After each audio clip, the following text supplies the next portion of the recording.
ሰላም ቤተሰብ እንዴት ናችሁ? በዚህ ሳምንት አወዛጋቢ የሆነው የኢንትራንስ ኤግዛም በድጋሚ አዲስ ኦፊሻል የተደረገ መግለጫ ወጥቷል ማለት ነው። ይህንንም የማሳውቃችሁ ይሆናል እና ለዚህ የዩቲዩብ ቻናል አዲስ ከሆናችሁ ላይክ እና ሰብስክራይብ ማድረጋችሁን አትርሱ። ነበር ሆናችሁ ላይክ እያደረጋችሁ ብዙዎቻችሁ እኔን ቪዲዮ ተጠራላችሁ። ነገር እስኪ አንዴ ቆም ብላችሁ ላይክ እና ሰብስክራይብ አድርጉልኝ እና በትታወቅ ጉዳይ እንገባለን።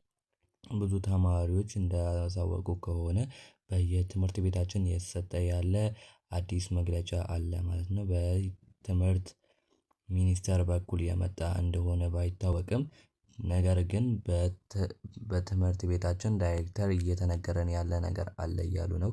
እሱም ደግሞ ከግንቦት 3 እስከ ግንቦት 15 ባለው ቀን ውስጥ የኢንትራንስ ኤግዛም የሚሰጥ እንደሆነ እየተናገሩ ነው የሚገኙት ማለት ነው። በሁለት ትምህርት ቤቶች ይሄ መግለጫ ተነግሯል። ነገር ግን ይሄ ነገር እውነት ይሁን ውሸት ይሁን የምናሳውቃችሁ ይሆናል።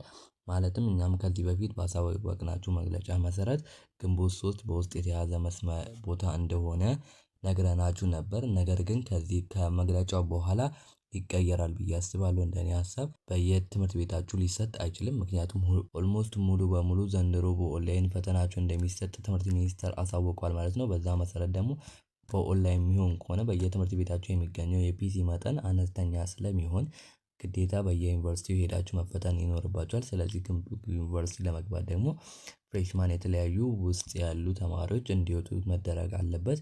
የእነሱ ደግሞ ከምርጫ በኋላ ተመልሰው ወደ ትምህርት ገበታ እንዲደረጉ ስለተደረገ በዛ መሰረት ይሄ ነገር ትክክል ሊሆን አይችልም ብዬ አስባለሁ። ነገር ግን ይሄን ነገር ያሳወቁም በትምህርት ቤታቸው ከሚገኙ ዳይሬክተሮች የወጣ መረጃ ነው ማለት ነው። በዛ መሰረት ነው ያሳወቅናችሁ።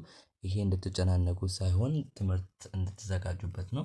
ለጥናት መዘጋጀት ይኖርባችኋል። ሰኔም ላይ ቢሆንም ግንቦት ላይ ቢሆንም ራሳችሁን ማዘጋጀት ይኖርባችኋል ከወዲሁ ማለት ነው። በኋላ ላይ ከምትጨናነቁ አሁኑኑ ብታዘጋጁ ሪኮመንድ እናደርጋችኋለን። ይሄ ነገር ትክክለኛ መግለጫ ይሁን አይሁን እስከመጨረሻው ተከታትለን ከትምህርት ሚኒስቴር የወጣውን ኦፊሻል ደግሞ ማስታወቂያ እናሳውቃችሁ። ይሄንን ቻናል ሰብስክራይብ አድርጋችሁ እንድትጠባበቁ እንጠይቃችኋለን። ያልገባችሁ ነገር ካለ በኮሜንት ሴክሽን ላይ ጻፉልን እንመልስላችኋለን ማለት ነው። እና ይሄ ቪዲዮ ተመችቷችሁ እስከዚህ ድረስ ከመጣችሁ ተመችቷችኋል ማለት ነው። እና ላይክ እና ሰብስክራይብ ማድረጋችሁን አትርሱ። ፕሊዝ አንዴ ቆም ብላችሁ ላይክ እና ሰብስክራይብ አድርጉልኝ።